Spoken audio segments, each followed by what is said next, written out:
The year is 74 BCE. The Egyptian army is camped beside a river in enemy territory. The soldiers are tired. They've been marching for weeks through blazing desert heat. Their sandals are worn, their water supplies are low, and their pharaoh, the most powerful man in the known world, has just walked straight into a trap. Thousands of Hittite war chariots are racing toward them from behind the hills. The ground is shaking. The sound of hooves and iron wheels is getting louder by the second.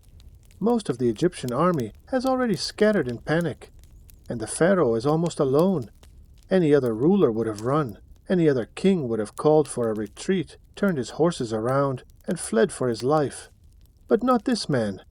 This man grabbed the reins of his chariot, pointed his horses at the oncoming storm of 10,000 enemy soldiers, and charged.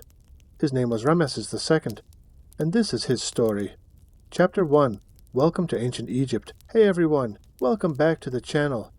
Today we are diving into one of the most extraordinary human lives ever lived. We're going back over 3,000 years, before smartphones, before cars, before electricity, before the Roman Empire even existed, to a land of golden deserts, mighty rivers, towering stone temples, and a civilization so advanced it still blows scientists' minds today. We're going to ancient Egypt. Now, before we meet our main character, let's make sure we all understand the world he lived in. Because ancient Egypt wasn't just a place, it was a whole universe of its own, with its own gods, its own language, its own rules, and its own kind of magic. Fun fact, Egypt had been a powerful civilization for nearly 2,000 years before Ramesses was even born. 2,000 years. That's like if the Roman Empire were still going strong today, except even older. Egypt was ancient even to ancient people. The whole civilization was built around one incredible feature of the landscape, the Nile River. Imagine this. You're standing in the middle of Africa, surrounded by nothing but cracked, dry sand and scorching sun in every direction. It's so hot that the air itself seems to shimmer and wobble. Nothing grows, nothing moves. It's silent except for the wind. Then, right in the middle of all that emptiness, there's this river, deep and cool and full of life. Its banks are lined with green reeds and swaying palm trees. Farmers plant wheat and barley and vegetables in the rich, dark mud left behind every year when the river floods. Birds wheel and cry overhead. Hippos grunt in the shallows. The Nile wasn't just a river to the Egyptians, it was life itself. It was a gift from the gods. And along this river, the Egyptians built something magnificent. Cities of gleaming white stone, temples so massive they could swallow entire city blocks, tombs carved deep into solid rock, obelisks, tall pointed pillars covered in hieroglyphs, which is what we call the ancient Egyptian writing system of pictures and symbols. At the top of all of this, at the top of the entire civilization, sat the pharaoh.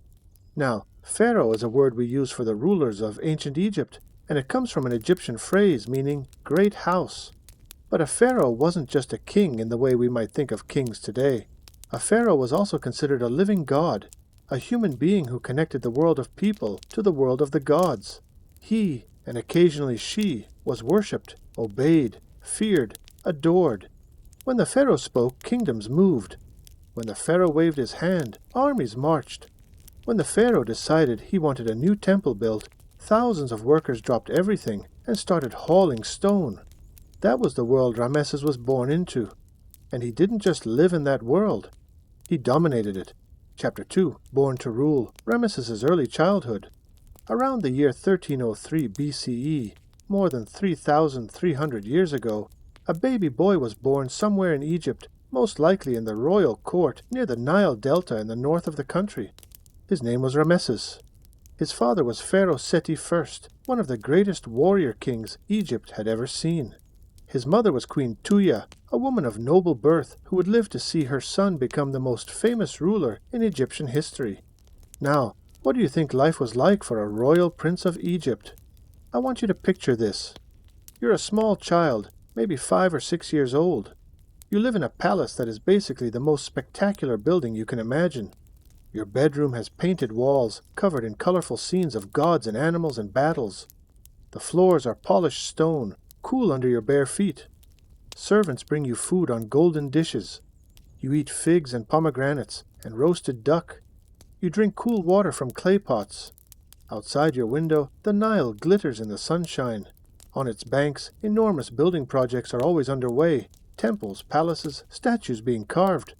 You are a prince. Your father is a god king, and everyone around you treats you like you are something extraordinary, because they believe that you are. Fun fact, the ancient Egyptians believed the pharaoh had divine blood, meaning blood from the gods. So a royal prince, like young Ramesses, would have been treated with incredible reverence from birth. People bowed before him. His name was spoken with awe. But here's something important. Being born into all that luxury and power didn't mean young Ramesses got to sit around doing nothing all day. Far from it. Egyptian royal children received an intense education. From a very young age, Ramesses would have studied reading and writing. Hieroglyphs, yes, but also hieratic, a simpler cursive version used for everyday documents. He would have studied mathematics, because running an empire required calculating taxes, managing grain supplies, and planning enormous building projects. He would have studied history, the great deeds of the pharaohs who came before him. He would have studied religion, the names and natures of hundreds of gods, the rituals and prayers that kept the universe in balance. And perhaps most importantly for a future pharaoh, he studied war. From the time he was old enough to hold a bow, Ramesses trained as a soldier and a commander. He learned to ride chariots, those incredibly fast, lightweight, two-wheeled vehicles pulled by horses that were the most advanced military technology of the ancient world. He learned archery. He learned swordsmanship. He learned strategy. His father Seti has believed that a great pharaoh needed to be a great warrior, and Seti made absolutely sure his son understood that. Now, why did it matter so much to be a warrior king? Because Egypt, for all its wealth and greatness, was surrounded by rivals and enemies. To the north and east, in the land we now call the Middle East, were other powerful kingdoms. Most dangerously, the Hittite Empire, based in modern-day Turkey, who controlled vast territories and had armies to match. To the south was Nubia, a rich region full of gold mines that Egypt wanted to control. To the east were tribes and kingdoms in Canaan and Libya who sometimes threatened Egypt's borders. To keep Egypt safe and to keep Egypt rich, the pharaoh had to be willing and able to fight. And young Ramesses, watching his father Seti ride out on campaign after campaign, was paying very close attention. He was absorbing everything, the tactics, the pageantry, the power, because he intended to surpass it all. Stay with us, because the life of this prince is about to get much more serious, much more exciting, and much more dangerous. Up next, the father who shaped a legend. Chapter 3, The Making of a King, Seti I, and the Lessons of Power. To understand Ramesses the Great, you have to understand his father. Pharaoh Seti I is one of the often overlooked giants of ancient Egyptian history, which is a little bit ironic, because his son would go on to make himself so famous that almost everyone forgot about Dad. But Seti I was, by any measure, a remarkable ruler. He came to power during a complicated time. Egypt had just gone through a period of real turmoil. A pharaoh named Akhenaten had tried to change the entire Egyptian religion, getting rid of most of the traditional gods and replacing them with one god, the Aten, or sun disk. This had thrown Egypt into chaos, religious, political, and economic chaos. Then Akhenaten's son, the famous Tutankhamun, yes, the one with the golden mask, had come and gone, dying young. Egypt had been unsettled, confused, and weakened. Then came Seti I, and Seti set about restoring Egypt's greatness with a fierce, systematic focus. He launched military campaigns to retake territories Egypt had lost in the chaos. He led his armies north into Canaan and Syria, fighting the Hittites for control of key trade routes. He pushed south into Nubia to reassert Egyptian dominance there. He was tireless, campaigning in multiple directions, winning battle after battle, slowly rebuilding Egypt's reputation as a force to be feared. He was also a builder. Under Seti's rule, enormous temples rose across Egypt. The most famous was the Temple of Seti I at Abydos, a breathtaking structure dedicated to Osiris, the god of the dead, with walls covered in some of the most beautiful and detailed painted reliefs ever created in ancient Egypt. Fun fact, reliefs are a type of carved artwork, where figures and scenes are cut into stone walls, like a three-dimensional painting. Egyptian temples were covered in them, and they told stories of battles, religious ceremonies, and the deeds of the pharaoh. They were basically the ancient equivalent of YouTube videos. They were how the pharaoh showed the world who he was and what he'd accomplished. Now, young Ramesses was at his father's side for much of this.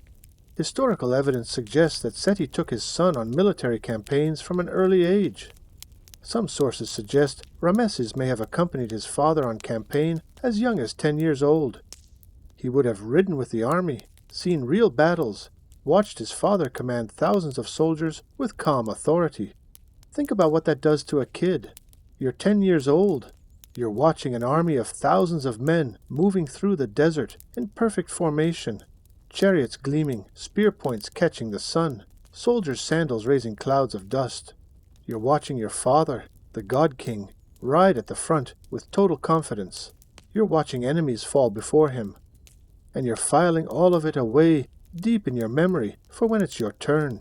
Seti also made sure Ramesses understood the religious and ceremonial duties of a pharaoh. Egypt's ruler was not just a military commander. He was a priest, a judge, a god.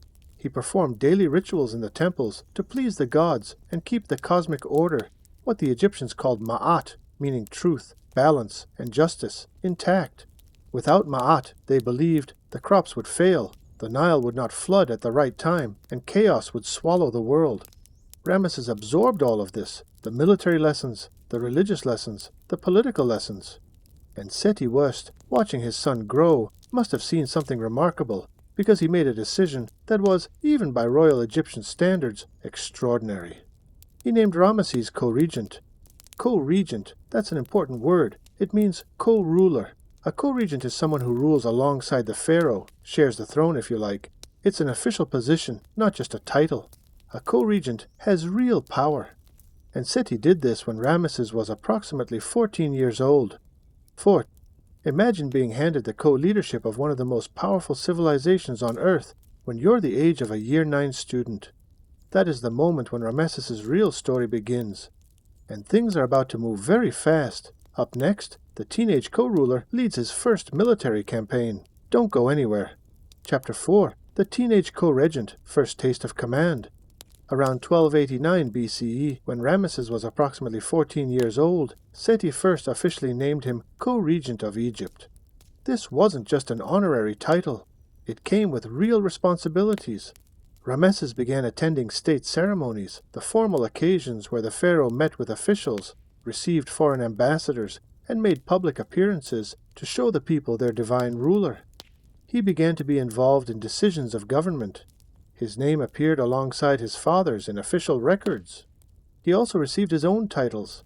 In Egypt, a pharaoh had multiple official names, a whole string of titles that proclaimed his relationship to the gods and his authority over the land. Ramesses' throne name, the one used in the most formal and sacred contexts, was Usur Matre Setependre, which translates to something like, the justice of Ra is powerful, chosen of Ra. Ra was the supreme sun god, the king of the gods. Having Ra in your throne name wasn't just flattery, it was a statement. This pharaoh has divine backing. This pharaoh is chosen by the greatest god of all. Now what did this teenage co-regent actually do? The evidence suggests that Ramesses began leading military campaigns before he was fully a pharaoh in his own right. In his early to mid-teens, he appears to have accompanied or led Egyptian forces into Nubia, the vast, wealthy region to the south of Egypt. Nubia, which stretched across what is now parts of southern Egypt and northern Sudan, was enormously important to Egypt for one reason above all others: gold. Nubia had gold in such abundance that the Egyptians called it Nub, which literally means gold. And Egypt needed gold the way modern countries need oil, for trade, for tribute to the gods, for the treasury, for military equipment. Control of Nubia meant control of wealth. But Nubia wasn't just going to hand its gold over. The Nubian kingdoms had their own cultures, their own traditions, their own pride. Egyptian control of the region was always contested, always requiring military presence, always a balancing act between trade agreements and force. Fun fact, the Nubians were not a single unified nation, but a collection of different peoples and kingdoms with rich, sophisticated cultures. The ancient kingdom of Kush, based in Nubia, was one of the great civilizations of the ancient world, and it actually conquered Egypt itself several centuries after Ramesses' time and produced the 25th dynasty of pharaohs, all from Nubia, so the relationship between Egypt and Nubia was much more complex and balanced than the word conquest suggests. Young Ramesses appears to have handled himself with confidence in these early campaigns. He was learning the art of command, not just swinging a sword, but managing the logistics of moving an army through desert terrain, keeping soldiers supplied with food and water, maintaining discipline, making quick decisions under pressure. He was also beginning to cultivate something that would become one of his greatest skills throughout his life, the art of image management. Ramesses understood, perhaps instinctively, that being a great pharaoh wasn't just about what you actually did. It was about what people believed you did. It was about the story you told. In the ancient world, without newspapers or social media or cameras, the stories that got carved into stone walls, painted on temple ceilings, and written on papyrus scrolls were the stories that lasted. The stories that shaped how people saw you, not just in your own lifetime, but for thousands of years afterward. Ramesses was going to become the greatest self-promoter in ancient Egyptian history, possibly in all of human history. But first, he had to become the sole pharaoh, and that meant waiting for his father to die. Around 1279 BCE, when Ramesses was approximately 24 or 25 years old, Seti first passed away. The co-reign was over. The throne of Egypt was Ramesses's alone, and the world was about to find out exactly what that meant. Coming up, the new pharaoh's first great test, and one of the most dramatic battles in all of human history. But first, who was Ramesses as a man? Who did he love? Who surrounded him? Chapter 5. The Pharaoh and his family, wives, children, and the beloved Nefertari. Before we get to the battles, and we are going to get to some epic battles, let's talk about Ramesses the man. Because even the most powerful person in the world is still a human being. And one of the most striking things about Ramesses II is the glimpses we get of his genuine emotions, particularly when it comes to the people he loved. Egyptian pharaohs were allowed to have multiple wives. This was normal in the ancient world, and for pharaohs it was also often a political tool. Marrying a foreign princess, for example, could seal a peace treaty or create an alliance with another kingdom. But among all of Ramesses' wives, and he had several, one stood far above the others in his heart. Her name was Nefertari Meretmut. Nefertari, her full name means something like beautiful companion, beloved of Mut, with Mut being a major Egyptian goddess. She was Ramesses's chief wife, his great royal wife, and by all available evidence, she was genuinely deeply loved by her husband in a way that went far beyond political calculation. How do we know this? Because Ramesses showed it in stone. When he built his greatest temple complex in Nubia, the Abu Simbel temples, which we'll hear much more about later, he dedicated one of the two temples entirely to Nefertari, calling it the Small Temple. But here's the remarkable thing about it. That small temple features giant statues of Nefertari carved right alongside statues of Ramesses himself, both of them at exactly the same size. In ancient Egyptian art, the size of a figure indicated their importance. Gods were depicted as giants.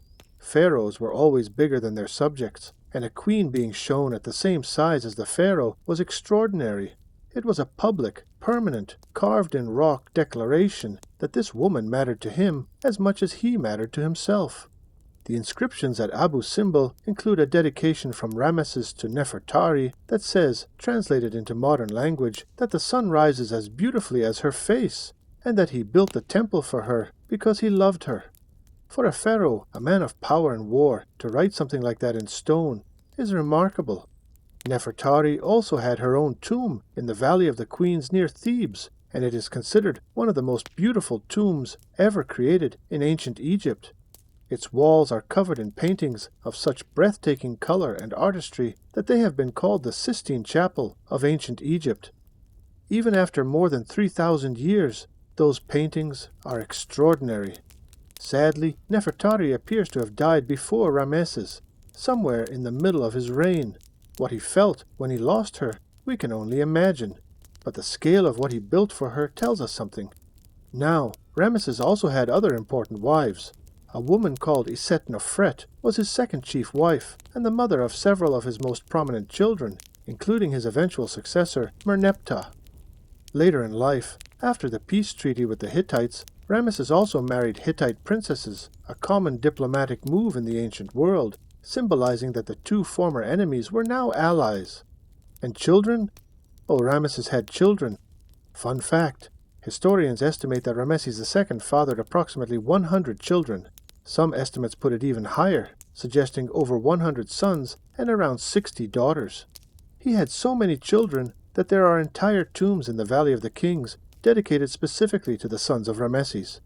These tombs are enormous, a massive network of tunnels and burial chambers that took archaeologists years to explore after their rediscovery in the 1980s. Think about that for a moment. 100 children. Can you imagine a family reunion? Among his sons, several played prominent roles in his reign and military campaigns. But Ramesses was so long-lived, ruling for approximately 66 years, that he outlived 12 of his sons. His 13th son, a man named Merneptah, eventually succeeded him on the throne. Merneptah was already quite old himself by the time he became pharaoh, probably in his 60s, because his father simply refused to die. But we're getting ahead of ourselves. What's remarkable about Ramesses' family is what it tells us about the scale of his life. This was a man who lived in a world of almost unimaginable richness and complexity, surrounded by dozens of wives, scores of children, hundreds of servants, thousands of officials, and the worship of millions of subjects. And yet, amidst all of that, he carved the name of one woman into a mountainside in giant letters and said, "This one was special." That's worth remembering. But now, it's time for the battle.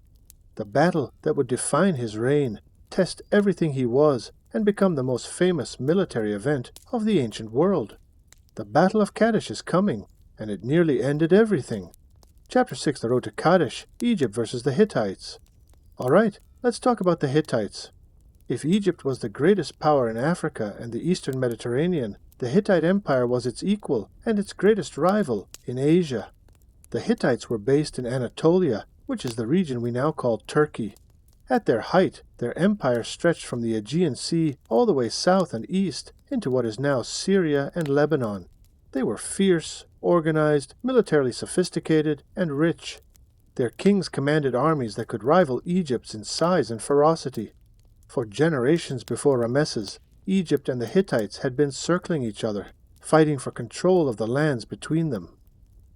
The great prize was the region called Canaan and Syria, which was home to wealthy city-states that served as trading hubs.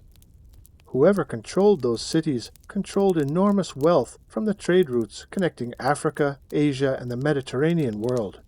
By the time Ramesses became pharaoh, the two empires were on a collision course. The specific flashpoint was a powerful Syrian city called Kadesh. Modern scholars believe it was located near what is now the border between Syria and Lebanon, by a river called the Orontes. Kadesh had changed hands between Egypt and the Hittites several times. It was strategically crucial. Whoever held Kadesh held a key gateway into Syria. The Hittite king at this time was a man named Muwatalli II. He was smart, experienced, and determined, and he was not about to give Kadesh to Egypt without a fight. Around 1274 BCE, approximately 5 years into Ramesses' reign as sole pharaoh, Ramesses decided it was time to settle the matter once and for all. He assembled a massive Egyptian army and marched north. The Egyptian army was divided into 4 great divisions, each named after an Egyptian god: the division of Amun, the division of Ra, the division of Ta, and the division of Seth. Each division contained several thousand soldiers, infantry, archers, and chariot warriors. In total, Ramesses commanded somewhere in the region of 20,000 soldiers, with thousands of chariots. It was one of the largest armies Egypt had ever put in the field. Ramesses himself led the campaign from his own chariot, riding at the head of the division of Amun. He was in his mid-20s, young, confident, hungry for a decisive victory. But as the Egyptian army moved north through Canaan and approached the territory near Kadesh, something went wrong. And it went wrong because of liars. 2 Hittite spies, disguised as ordinary local wanderers, walked into the Egyptian camp and told Ramesses that the Hittite army was still far away, 2 days' march to the north. They said Muwatalli was afraid, that his forces were hanging back, that Ramesses had nothing to worry about. Ramesses believed them. He shouldn't have. The Hittites were not 2 days away. They were right there, hidden on the other side of the hill, just across the Orontes River, waiting with an enormous force that later Egyptian records describe as including over 3,500 chariots. Ramesses and the division of Amun crossed the river and set up camp near Kadesh, assuming the other divisions were following closely behind. They weren't. The division of Ra was still marching on the road, exposed and unprepared. And that's when Muwatalli sprang his trap. What happened next would be one of the most dramatic moments in ancient history, and one of the most debated. Buckle up, the battle starts now. Chapter 7, The Battle of Kadesh, the greatest chariot battle in history. It was probably late spring or early summer of 1274 BCE. The division of Amun, Ramesses' own division, was camped near Kadesh. The soldiers were resting, setting up tents, tending to their horses. No one was expecting an attack. Then everything erupted. A massive force of Hittite chariots, some accounts say over 2,000 at this stage of the battle, came screaming out of cover and smashed directly into the division of Ra, which was still on the road, caught completely off guard. The division of Ra scattered. Soldiers ran in every direction, throwing down their weapons, panicking. The Hittite chariots didn't stop. They kept coming. They rolled right up to the Egyptian camp where Ramesses and the division of Amun were stationed. Suddenly, Ramesses found himself in the middle of a collapsing situation. His soldiers were panicking around him. Enemy chariots were everywhere. The camp was in chaos. Lesser men, and there is no shame in admitting this, would have fled. Ramesses did not flee. According to the Egyptian accounts of the battle, recorded afterward in elaborate inscriptions on multiple temple walls, Ramesses called out to his god Amun in that desperate moment. He cried out, "My father Amun, am I not your son? What have I done against you? Have I not built you temples? Have I not given you tribute? I am alone, without an army, and no one is with me." And then, whether through divine inspiration, trained instinct, or sheer nerve, Ramesses acted. He gathered the small force of elite chariot warriors around him, charged his own chariot straight at the Hittite formation, and fought. The accounts describe him making charge after charge, pushing back wave after wave of Hittite chariots, almost single-handedly. He fought in a killing frenzy, his arrows finding target after target, his horses racing so fast that the enemy couldn't pin him down. Was this literally true? Did one man really hold back thousands of chariots? Probably not exactly as described. We need to remember that the people writing these accounts were working for Ramesses. They were his scribes, his propaganda team, and their job was to make him look magnificent. Fun fact: the ancient Egyptians had a word for the kind of royal storytelling that made the pharaoh look amazing and godlike. We might today call it propaganda. Propaganda means presenting information in a way that makes you look good and your enemies look bad, whether it's entirely accurate or not. Ramesses was possibly the greatest propaganda genius of the ancient world, and the Battle of Kadesh was his masterpiece of spin. But here's the thing. Even accounting for exaggeration, something remarkable clearly did happen at Kadesh. Because just when things looked absolutely worst for the Egyptians, a new Egyptian force arrived on the field, a unit called the Na'arin, probably allied troops who had marched from the coast. Their arrival turned the tide. With this fresh force, the Egyptian chariots rallied and pushed the Hittites back. The battle raged all day. Both sides fought themselves to exhaustion. And when it was over, neither side had won. Kadesh was not captured by Ramesses. The Hittite army was not destroyed. Egyptian forces did not advance further into Syria. But the Hittite army didn't break through and destroy Egypt either.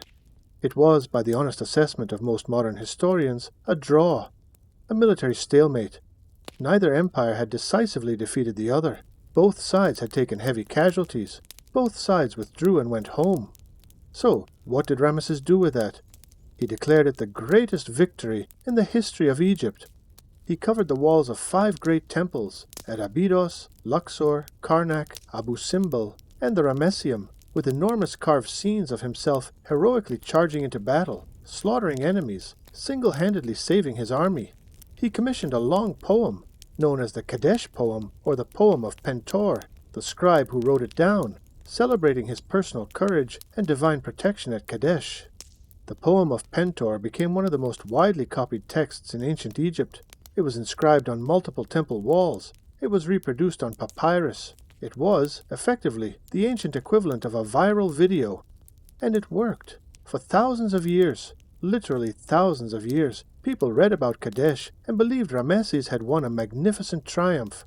Only in the modern era, as archaeologists learned to read Hittite records as well as Egyptian ones, did the full picture emerge.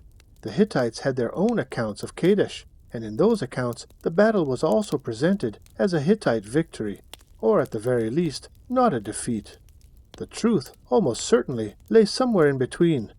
What really cannot be disputed is this: Ramesses acted with extraordinary personal courage at Kadesh. He did not run. He rallied his forces at a moment of crisis. He fought personally, in the thick of the battle. And he survived. That much is real. That much is genuinely impressive. The spin, well, that came later. And here's what makes this whole story even more remarkable.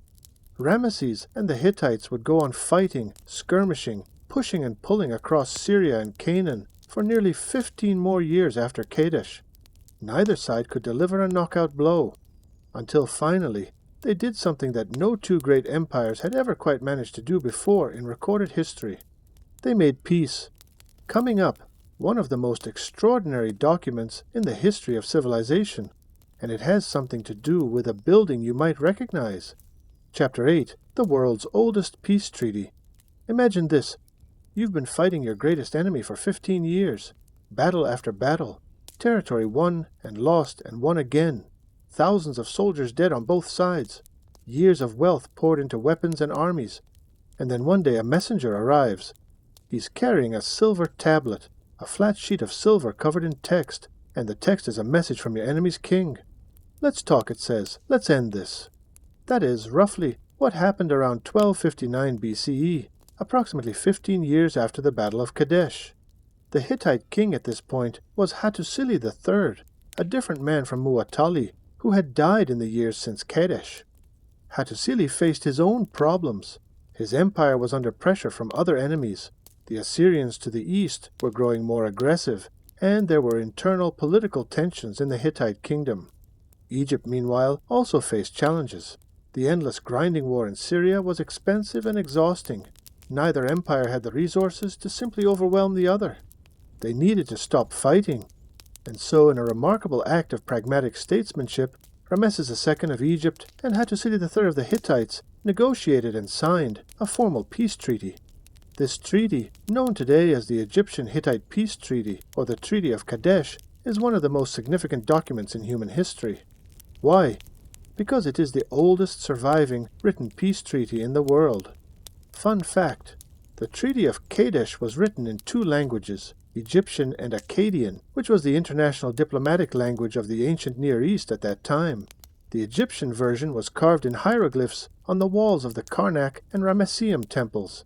The Akkadian version was written on clay tablets, discovered in the ruins of the Hittite capital Hattusa in Turkey in the late 19th and early 20th centuries. Both versions say essentially the same thing, but with each side claiming they were doing the other a favor by agreeing to peace.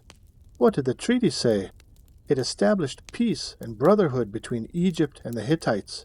It promised that neither kingdom would attack the other. It set up a mutual defense agreement. If a third enemy attacked Egypt, the Hittites would help. If a third enemy attacked the Hittites, Egypt would help.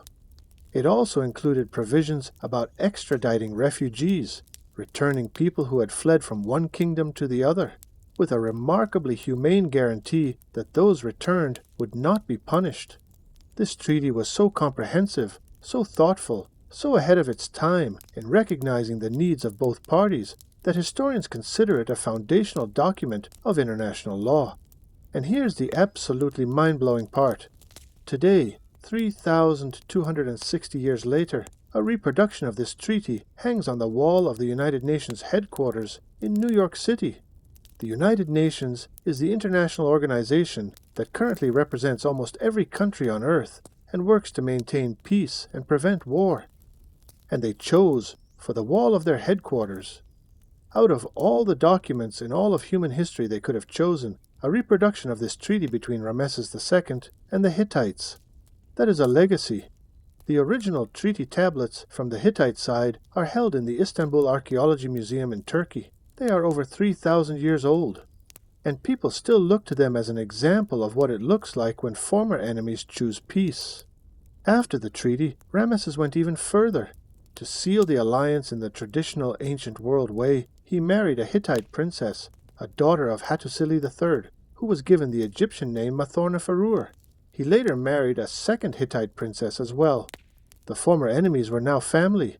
With peace secured in the north, Ramesses could turn his attention to something he'd been dreaming of his entire life: building. And the scale of what he built is so vast, so audacious, so utterly extraordinary that it still takes your breath away. Coming up, the greatest building program in the history of the ancient world, including the most famous temple complex in Africa, carved into a solid mountain, dedicated to the glory of one man and one woman. Chapter 9, The Builder King, Abu Simbel and the Monuments of Eternity. Close your eyes for a moment. Actually, don't close them, you need to watch. But imagine this.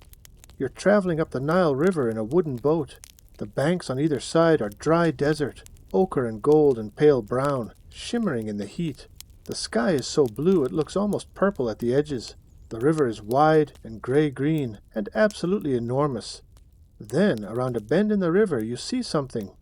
2 temples, carved directly into the face of a sandstone cliff, not built in front of the cliff, carved into it. The front face of the greater temple is dominated by 4 enormous seated figures, each one carved from the living rock of the mountain. Each one is approximately 20 meters tall.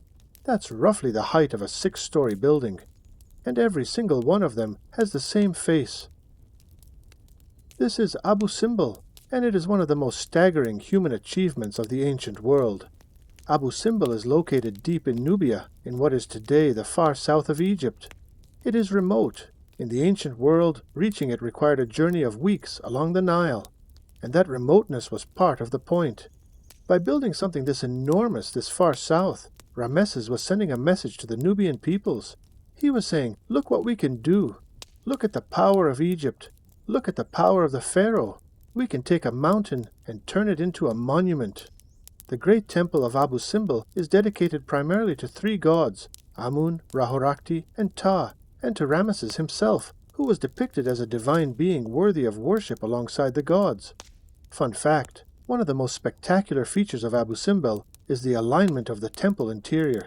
The inner sanctuary, deep inside the mountain, contains statues of 4 figures, 3 gods, and Ramesses himself.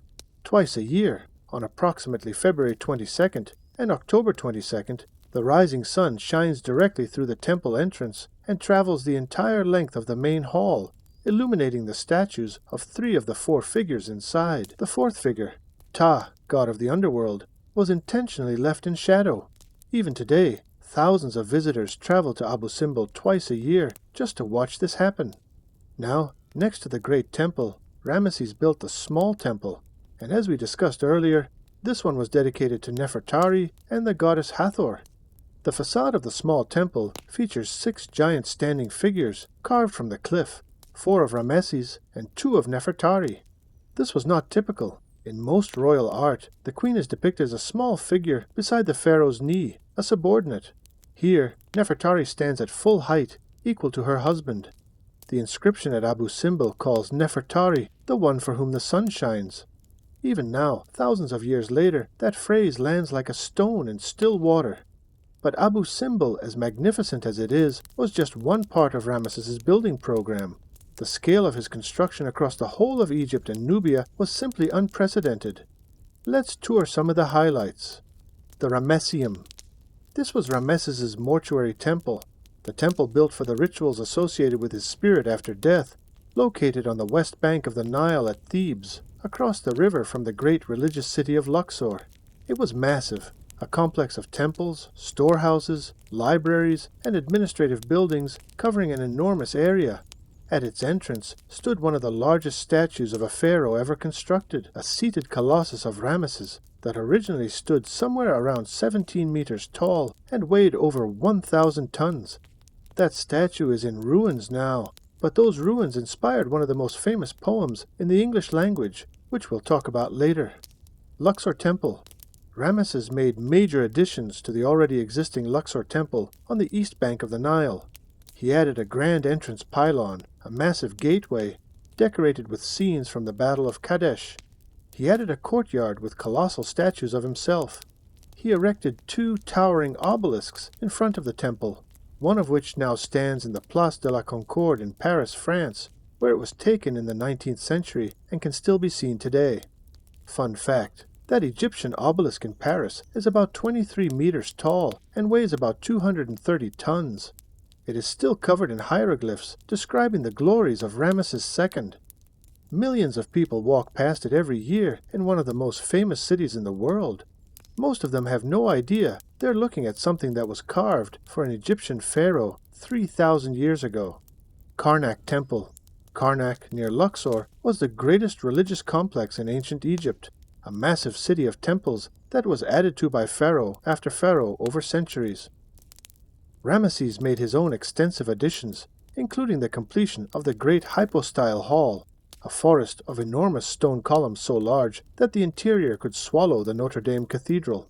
P. Ramesses.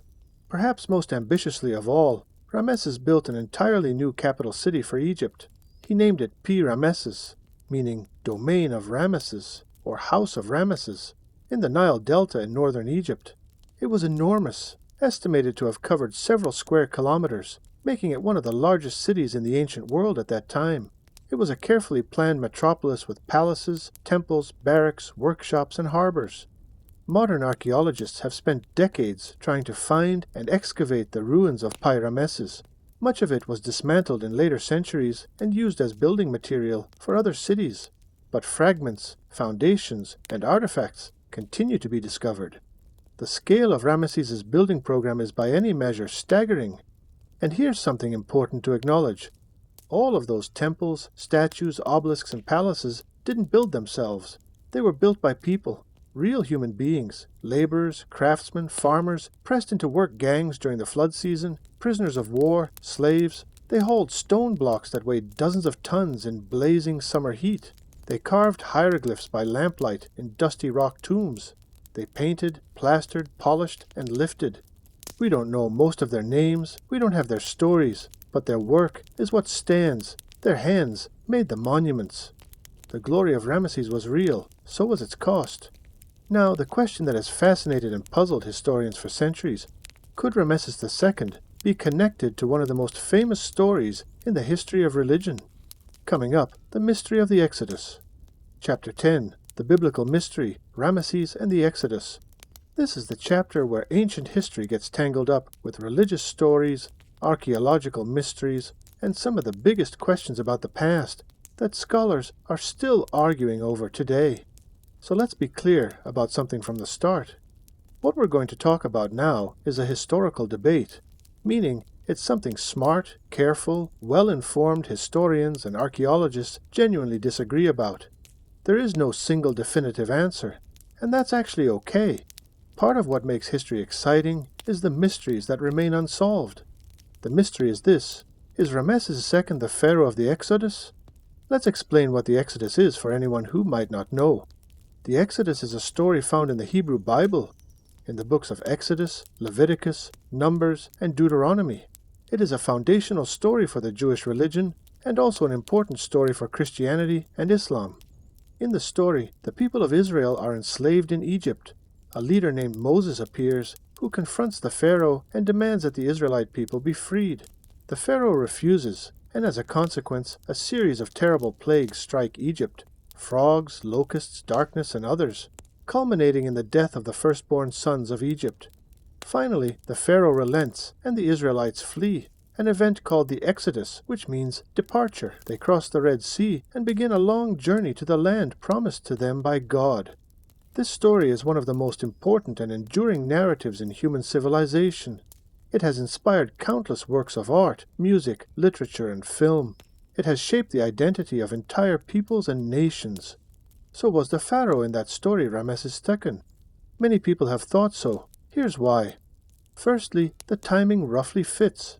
If we accept scholarly estimates for when the events might have occurred historically, the time period overlaps with Ramesses' reign.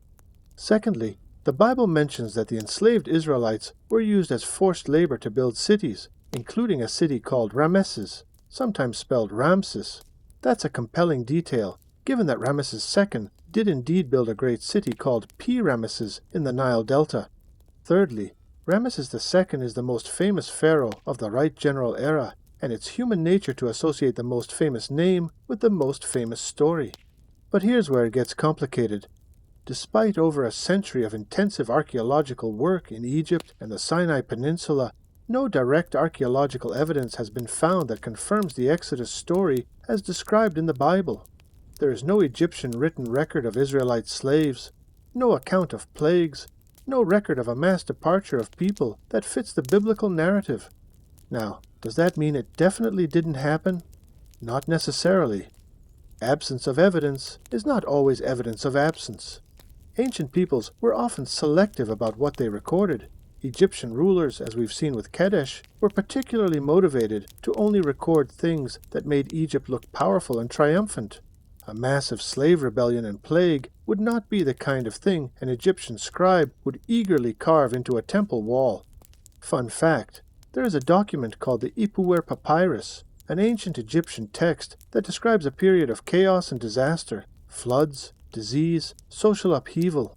Some people have argued it could be a description of the biblical plagues. Most Egyptologists, however, date it to a different period and interpret it as describing internal Egyptian social disruption rather than anything matching the Exodus narrative exactly. The honest, careful, scholarly position on the Ramesses Exodus connection is this. Ramesses II remains a popular candidate for the pharaoh of the Exodus, and the timing of his reign, the location of his capital Ramesses, and his use of large-scale forced labor all make him plausible. But there is no conclusive archaeological evidence confirming the biblical Exodus as a historical event in the form described, and many serious scholars are skeptical. Other scholars argue the historical core of the story may be real, but simplified or changed in its retelling over many generations. The mystery remains open, and that mystery is part of what makes Ramesses II one of the most fascinating figures in history. He lived so large, did so much, and touched so many parts of the ancient world that even the biggest stories in human history might have brushed against his life. But while we don't know for sure about the Exodus, there's one thing we know absolutely for certain. Ramesses was getting very, very old, and the world around him was starting to change. Coming up, the twilight of a great reign, and what happens to an empire when its ruler has been on the throne for 60 years. Chapter 11, The Long Evening, Ramesses in Old Age. There's a strange mathematical reality to having the world's longest reign. If you're a pharaoh of Egypt and you've been on the throne for 60 years, almost everyone you knew when you became pharaoh is dead. Your friends from childhood, gone. Your earliest advisors, gone. Your beloved Nefertari, gone. 12 of your sons, gone, buried in their tombs in the Valley of the Kings. Foreign kings who were your rivals and your allies, all gone. You are still here. Getting older, getting slower, but still here. By the later decades of Ramesses' reign, say from around 1240 BCE onward, the pharaoh was an old man. Very old by the standards of the ancient world, where reaching 50 was considered a good long life. Ramesses was in his 60s, 70s, 80s, living through realities that nobody around him had any experience navigating. What was that like? His mummy, which we have, and which has been studied with remarkable care by modern scientists, tells us some things. The mummy of Ramesses II shows a tall man, approximately 1.7 meters, 5 feet 7 inches, which was tall for an ancient Egyptian, with a strong bone structure. In old age, he suffered from severe arthritis in his hips and spine, which would have made walking painful. He had dental problems, significant tooth decay and gum disease, which were actually common in ancient Egypt, because the bread they ate contained grit from the stone grinding mills, and that grit wore down teeth over time. He also had arteriosclerosis, hardening of the arteries, which has been detected in his mummified blood vessels. This was not a robust old age. This was a man who was in real physical discomfort in his final years. And the empire was also showing its age. During Ramesses' final decades, new threats were beginning to emerge in the wider world. Groups of sea-based peoples, known to the Egyptians as the Sea Peoples, were beginning to raid coastal regions across the eastern Mediterranean. They would eventually attack Egypt directly. though the largest invasions came after Ramesses' death during his successor Merneptah's reign. Internally, the massive building programs of Ramesses' earlier decades had placed enormous economic strain on Egypt. The hundreds of temples required priests and offerings and maintenance for generations. The armies required constant provisioning. The royal court was enormously expensive. The treasury was not bottomless. There is also historical evidence of social difficulties in later periods. Records of strikes by tomb workers at Deir el-Medina, the village near Thebes where the craftsmen who built the royal tombs lived, who went on strike because their grain rations weren't being delivered. These workers were skilled and valuable, not to be ignored, and the fact that the government was failing to pay them on time was a sign that something was under strain in the administrative machinery of the empire. Fun fact: the Deir el-Medina strike records are among the earliest documented labor strikes in human history. The workers didn't use that word, of course, but they sat down and refused to work until they were fed. That happened during a period associated with the reign of Ramesses III, a different pharaoh decades later, but it reflects pressures on the Egyptian state that had been building for years. And yet, for all of this, the physical decline, the economic strain, the encroaching threats, Ramesses II continued to reign.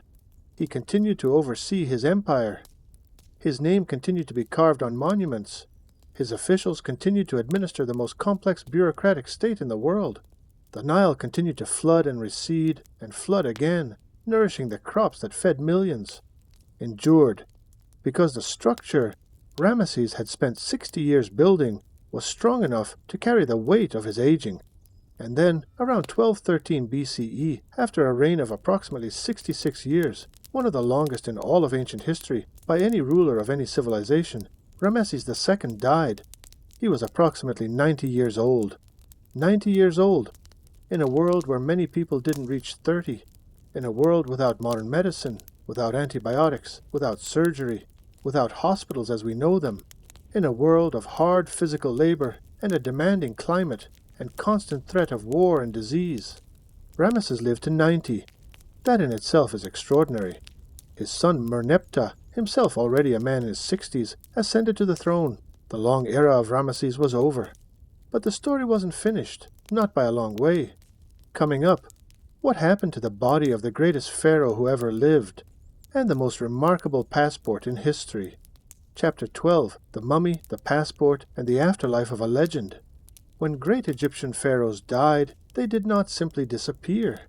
Their bodies were prepared for eternity through the elaborate process of mummification, which involved removing internal organs, treating the body with natural salts called natron to dry it out, wrapping it in linen bandages, and sealing it in a series of nested coffins. The goal of mummification was to preserve the body so the person's spirit, which the Egyptians believed needed a physical body to return to, could continue its existence in the afterlife. Fun fact, the ancient Egyptians had a very sophisticated and detailed concept of the afterlife. They believed in multiple spiritual components of a person, including the Ba, something like the soul or personality, the Ka, a kind of life force or double, and the Ak, a glorified spirit. Keeping the body preserved was essential to the continued existence of all these spiritual elements. Mummification took about 70 days to complete. Ramesses' mummy was prepared with great care and placed in his tomb in the Valley of the Kings, the elaborate burial ground on the west bank of the Nile near Thebes, where pharaohs had been buried for generations. But here's where the story takes a turn. In the centuries after Ramesses' death, Egypt gradually declined as a great power. New kingdoms, first Libyan dynasties, then Nubian pharaohs, then Assyrian invaders, then Persians, then Greeks under Alexander the Great, then Romans, took control of Egypt. Ancient Egyptian civilization continued in modified forms for centuries, but it slowly transformed. And during periods of instability, the royal tombs in the Valley of the Kings were robbed. To protect the royal mummies from further desecration, Egyptian priests in approximately 1000 BCE, about 200 years after Ramesses' death, gathered up the mummies of numerous great pharaohs and hid them. They moved them to a secret cache, a hidden pit tomb, at a site called Deir el-Bahari, near Thebes. There they lay hidden for nearly 3,000 years. In 1881 CE, modern archaeologists working in Egypt began investigating reports that ancient artifacts were appearing on the local market, which usually meant someone had found a tomb and was quietly selling its contents. After careful investigation, they discovered the Deir el-Bahari cache, and inside it were the mummies of dozens of ancient Egyptian royals, including some of the most famous pharaohs in history, including Ramesses II. He had been lying in that hidden tomb, silent and still, for nearly 3,000 years. When the mummy of Ramesses II was unwrapped and examined, scientists were able to confirm his identity and learn remarkable things about him. He was tall for an ancient Egyptian. His hair had originally been auburn, reddish-brown, which was a characteristic some ancient Egyptian royal mummies share. In death, his hair had gone white. His face, after 3,000 years, was still recognizable as a face. High cheekbones, a strong jaw, a prominent nose, features that matched the statues and reliefs he had commissioned of himself during his lifetime. The mummy was saying, "Yes, this is what I looked like. This is me." Now, here's a story that always makes people laugh and gasp at the same time. In 1974, Egyptian scientists examining the mummy noticed it was deteriorating. A fungal infection was growing in the linen wrappings.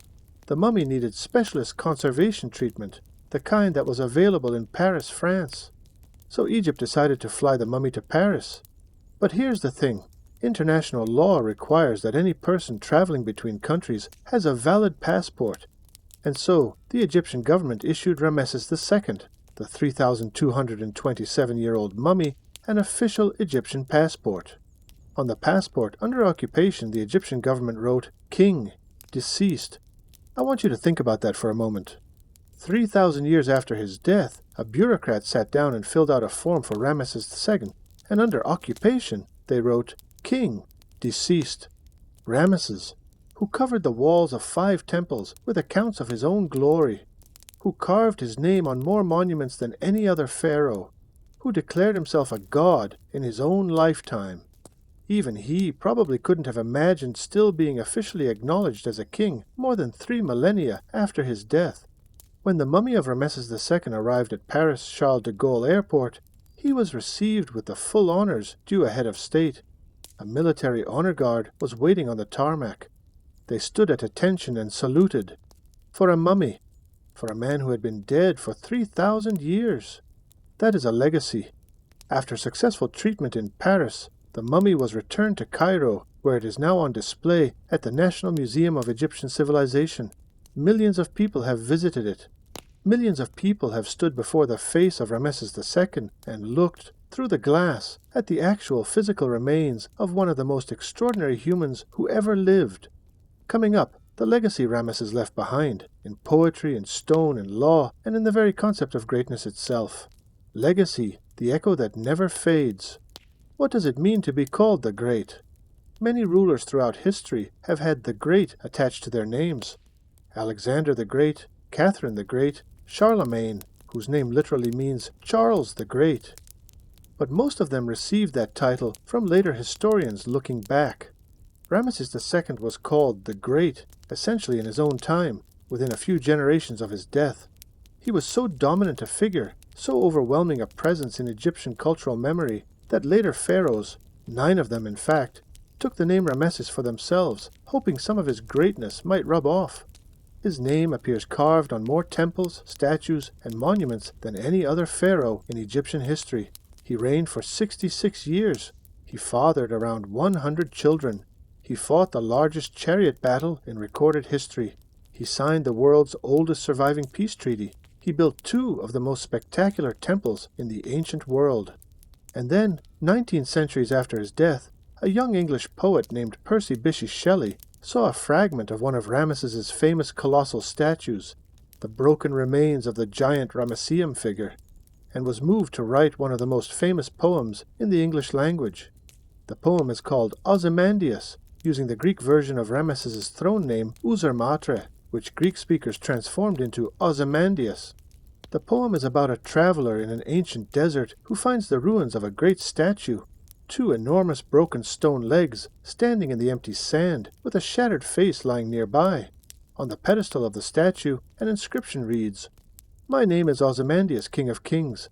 Look on my works, ye mighty, and despair. And around those ruins nothing, just empty desert. All the works the king boasted of, the poem says, are gone, bare, lone, and flat. Shelley's point was about the vanity of power, that even the mightiest rulers eventually crumble into dust. But here's the irony Shelley perhaps didn't fully appreciate. Ramesses isn't gone, not really. The real Abu Simbel, those 4 60-foot seated figures carved into a mountain in Nubia, still stands. The Luxor temple still stands. Parts of Karnak still stand. The peace treaty still exists. The mummy is in a museum in Cairo. His name is still read, still spoken, still studied. The poem about the ruins of his legacy. That poem survives because people kept copying it, kept teaching it, kept being moved by it, exactly the same way Egyptians kept copying the poem of Pentor about Kadesh. Ramesses would have appreciated that, I think. Let's also talk about one more remarkable thing that happened in the 20th century, and it involves Abu Simbel, the greatest of all his temples. In the 1960s, Egypt was building the Aswan High Dam, a massive modern engineering project on the Nile. The dam would create an enormous reservoir, Lake Nasser, which would have permanently submerged the Abu Simbel temples under water. The world could not allow that to happen. In one of the greatest feats of archaeological engineering ever attempted, an international team working with UNESCO, the United Nations Cultural Organization, spent 4 years, from 1964 to 1968, carefully cutting the Abu Simbel temples into thousands of pieces and reassembling them on higher ground, about 60 meters above their original position. Fun fact, the Abu Simbel relocation project involved cutting the 2 temples into blocks, weighing between 10 and 40 tons each, moving those blocks to the new site and reassembling them so precisely that the famous solar alignment, when the sun illuminates the inner sanctuary twice a year, still works perfectly at the new location. It is considered one of the greatest archaeological achievements of the 20th century.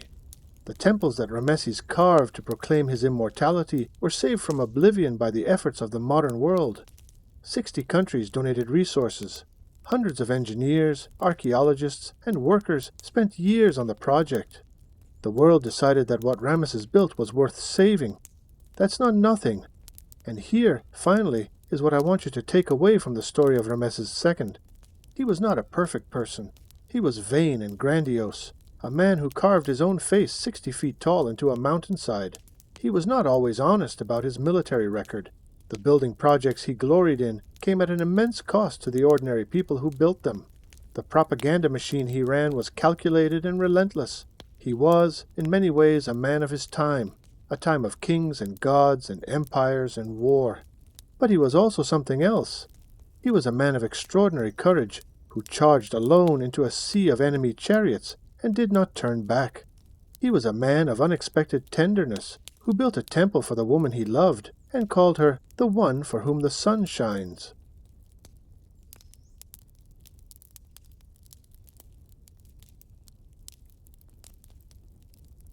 He was a man of peace, who after 15 years of warfare sat down with his enemy and made a deal that held. And he was a man of endurance, who lived for 90 years, ruled for 66, and is still remembered, still studied, still standing in stone, more than 3,000 years after the last breath left his body. That is what it means to be great. Not to be perfect, not to win every battle honestly, not to be remembered only for your best moments, but to live with such force and purpose and will that the world still feels the shape of you, thousands of years later.